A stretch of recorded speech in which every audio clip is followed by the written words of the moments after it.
हाय, मैं प्रियंका और आपका स्वागत है होम एंड मच मोर में। आज इस वीडियो में मैं आपके साथ कुछ इन्फॉर्मेशन शेयर करने वाली हूँ जो कि है हैंड विस्क और इलेक्ट्रिक बीटर से रिलेटेड। तो अलग टाइप के विस्क अवेलेबल होते हैं और ये जो विस्क हैं ये अलग अलग डिज़ाइन में आते हैं। तो कौन से डिज़ाइन का क्या पर्पज़ है और हैंड बीटर और इलेक्ट्रिक बीटर में क्या डिफरेंस है, कब कौन सा यूज़ करना चाहिए, ये हम देखेंगे। तो आज मैं आपके साथ शेयर करने वाली हूँ अलग तरह के beaters, manual as well as electric. चलिए वीडियो शुरू करते हैं। फर्स्ट टाइप ऑफ विस्क है सबसे कॉमन वाला बलून विस्क। बलून विस्क भी अलग अलग साइज में आते हैं और इनका अगर शेप हल्का सा चेंज हो जाए, आगे की तरफ ही ज़्यादा गोल ना हो के हल्के से लंबे हो, तो उस तरह के विस्क को फ्रेंच विस्क कहते हैं, जो हमारे यहाँ पर इतने कॉमन नहीं है। ये एक मीडियम साइज का विस्क है। इसका हैंडल आप देख सकते हैं बहुत ज़्यादा लंबा नहीं है, पर इतनी इसकी लेंथ है कि आप इसे कंफर्टेबली पकड़ सकें। तो कभी भी आप विस्क खरीदते हैं तो ये चीज़ देखिए कि आप इजीली उसे यूज़ कर सकें। ये थोड़ा बड़ा वाला विस्क है। अब विस्क जो है कोई भी लिक्विड या बैटर में एयर यानी हवा भरने का काम करता है। यहाँ पर ऐसा नहीं है कि हम कोई मिक्सी यूज़ कर रहे हैं जिसमें ब्लेड्स होती हैं।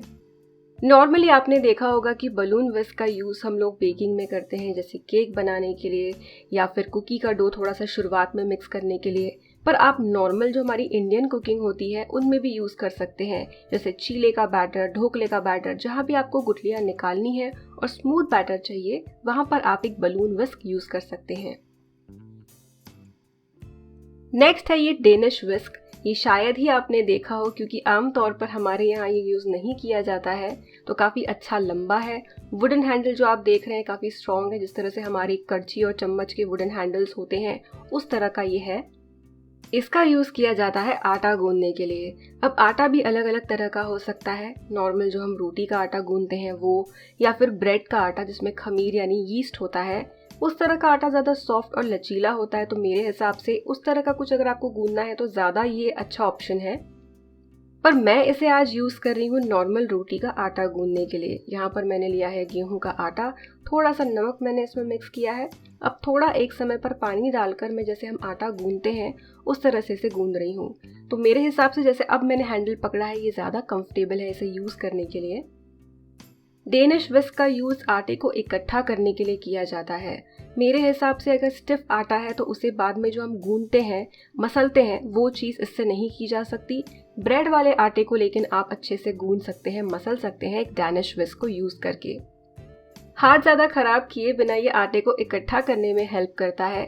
इकट्ठा होने के बाद आपको थोड़ा सा गूंदना ही पड़ेगा, पर हाँ, डो को स्ट्रेच और पुल करने में, जैसे कि ब्रेड डो होता है, इसका यूज़ हो सकता है। तो ये है डेनिश विस्क। वेल, हम लोग तो हमेशा से हाथ से ही आटा गूंदते आए हैं, बट ये टू एन एक्सटेंट हेल्प कर सकता है। बट आई थिंक आप डिसाइड कर सकते हैं कि ये आपके हिसाब से कितना यूज़फुल है। नेक्स्ट अगेन एक बलून विस्क है, लेकिन इस बलून विस्क की क्या खास बात है मैं आपको बताती हूँ।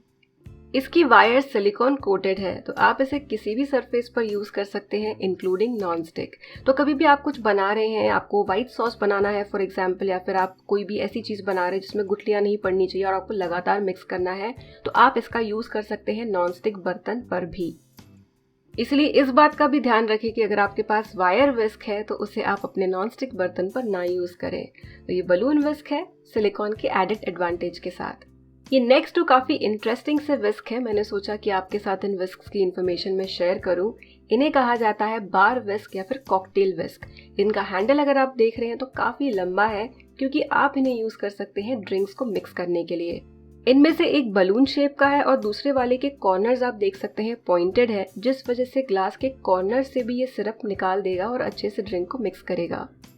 मैं यहाँ पर आपको बेसिक नींबू पानी में ये किस तरह से काम करता है ये दिखाती हूँ, लेकिन अगर आपके पास कलरफुल सिरप्स हैं थिक वाले, या फिर आप और अलग अलग टाइप के मॉकटेल्स बनाते हैं, तब आपको इसका यूज़ ज़्यादा अच्छे से समझ में आएगा। तो ये क्या करेगा कि एकदम कॉर्नर्स में ग्लास के जाके अच्छे से मिक्स करेगा, और क्योंकि इनकी लेंथ काफ़ी लंबी है तो लॉन्ग ग्लासेस में भी इनका यूज़ किया जा सकता है। वैसे ये काम एक लंबे चम्मच से भी किया जा सकता है, लेकिन ये विस्क इस तरह से डिज़ाइंड है कि ये काफ़ी जल्दी ये काम कर देता है और इफेक्टिवली। नेक्स्ट है ये स्प्रिंग वाला विस्क, जिसे आमतौर पर आपने ठेले वालों के पास देखा होगा जो ऑमलेट्स बनाते हैं। इसमें भी दो अलग डिज़ाइन आती है, जिसमें हैंडल भी स्प्रिंग का हो और एक में नॉर्मल हैंडल होता है। मेरे हिसाब से नॉर्मल हैंडल वाला ज़्यादा बेटर होगा। वैसे सिर्फ डिज़ाइन पॉइंट ऑफ व्यू से, यूटिलिटी के हिसाब से कोई इशू नहीं है। तो इसका यूज़ आप कर सकते हैं अंडे को फेंटने के लिए। इसके साइज़ और डिज़ाइन को अगर हम देखें तो मेरे हिसाब से तो ये अंडे के लिए ही काफ़ी अच्छा है। अगर आप इसे किसी और चीज़ के लिए यूज़ करना चाहेंगे तो क्वांटिटी बहुत कम होनी चाहिए, जो कि नॉर्मली नहीं होता है, अदरवाइज़ ये पूरा का पूरा बैटर में चला जाएगा। तो अगर आपको अंडा एकदम ठेले स्टाइल में बनाना है, उस अंदाज में बनाना है, तो आप ये ले सकते हैं, अदरवाइज बलून विस्क से भी काम हो जाएगा। नेक्स्ट है ये बलून विस्क का मिनिएचर वर्जन। ये भी एक तरह का बलून विस्क ही है, बट ये काफ़ी छोटा है, तो मैंने सोचा कि इसे इंक्लूड करूं और आपको बताऊं कि कौन से केसेस में इतना छोटा विस्क हेल्पफुल हो सकता है। यहाँ पर मेरे पास है थोड़ा सा मेयो और केचप। मेयो काफ़ी थिक होता है, तो जैसे केजन पोटैटोज़ वाली रेसिपी होती है या फिर सिमिलर रेसिपीज़ सैलड ड्रेसिंग में हम इसे डाइल्यूट कर सकते हैं। मैं करती हूँ कई बार पानी डालकर।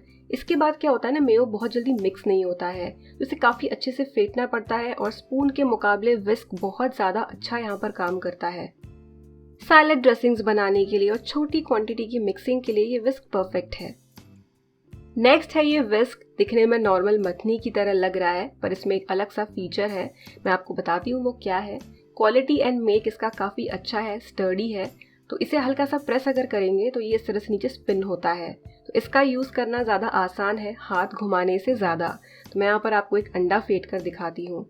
मेरे हिसाब से अंडा फेंटने के अलावा आप कढ़ी के लिए या फिर छाछ के लिए, दाल को थोड़ा सा मिक्स करना है, उसके लिए इसे यूज़ कर सकते हैं।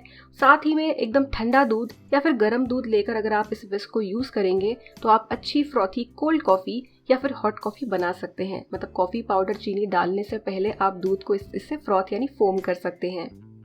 क्रीम को विप करने के लिए मैं इसे रेकमेंड नहीं करूंगी, आपकी बहुत ज़्यादा ताकत लग जाएगी और शायद ज़्यादा क्वांटिटी में क्रीम इससे विप ना हो। अंडा एकदम सही से विप हो गया। नेक्स्ट है इलेक्ट्रिक बीटर। अब यहाँ पर मैनुअल बीटर की हम बात नहीं कर रहे हैं, ये इलेक्ट्रिक है, इलेक्ट्रिसिटी पे काम करता है। इसके सामने 2 अटैचमेंट्स होती है और आप मुझे हमेशा इस बीटर को यूज़ करते हुए देखते हैं, स्पेशली क्रीम को बीट करने के लिए। इसमें 6 स्पीड्स है। आई थिंक मॉडल के हिसाब से ये स्पीड्स आपको अलग अलग मिलेंगी। अटैचमेंट्स को निकाला जा सकता है। नॉर्मल मैनुअल विस्क के मुकाबले ये अटैचमेंट ज़्यादा स्टर्डी है, स्ट्रॉन्ग है। इस इलेक्ट्रिक बीटर का यूज़ आप बटर क्रीम बनाने के लिए, ठंडी ठंडी विपिंग क्रीम को विप करने के लिए कर सकते हैं, क्योंकि विपिंग क्रीम को विप होने में टाइम लग जाता है। एक इलेक्ट्रिक बीटर को हाई स्पीड पे यूज़ करेंगे तब आपको 5 मिनट लगेंगे, मैनुअल से आपको बहुत ज़्यादा टाइम लग जाएगा और रिजल्ट इतना अच्छा नहीं होगा। नेक्स्ट, इसकी लो स्पीड को यूज़ करके आप केक का बैटर भी मिक्स कर सकते हैं। आप इसे मक्खन बनाने के लिए भी यूज़ कर सकते हैं। थोड़ी ही देर में एकदम बटर और छाछ सेपरेट हो जाएगी। अगर आपको बार बार क्रीम विप करने की, एग विप करने की ज़रूरत पड़ती है तो इलेक्ट्रिक बीटर सबसे अच्छा ऑप्शन है। आपका टाइम भी बचेगा और मेहनत भी, और रिजल्ट भी एकदम अच्छा आएगा। नेक्स्ट है ये बलून विस्क अटैचमेंट जो मेरे हैंड ब्लेंडर के साथ आई है। इस अटैचमेंट का यूज़ अंडा फेंटने के लिए, क्रीम फेंटने के लिए किया जा सकता है। बेसिकली जो बलून विस्क है उसका ये इलेक्ट्रिक वर्जन है। इसकी लिमिटेशन मैं ये कहूँगी, क्योंकि ये सिंगल है तो आप कम क्वांटिटी में अगर कोई चीज़ बीट करते हैं, विप करते हैं, तो रिजल्ट फास्ट होगा। ज़्यादा क्वांटिटी में आपको टाइम लग सकता है, बट एनी टाइम मैनुअल विस्क के मुकाबले आपको इससे अच्छा रिजल्ट मिलेगा। तो आप अगर हैंड ब्लेंडर ले रहे हैं तो ऐसी अटैचमेंट के साथ ले सकते हैं। आई होप इस वीडियो को देख के आपको विस्क्स और इलेक्ट्रिक बीटर के बीच में डिफरेंस भी समझ में आया होगा और इन अलग अलग डिज़ाइंस का पर्पस भी समझ में आया होगा। अगर आपको ये वीडियो यूजफुल लगा हो तो इसे लाइक करें, और कोई क्वेरी हो इनसे रिलेटेड तो नीचे कमेंट सेक्शन में लिखकर मुझसे पूछें। मिलते हैं अगले वीडियो में, तब तक के लिए बाय।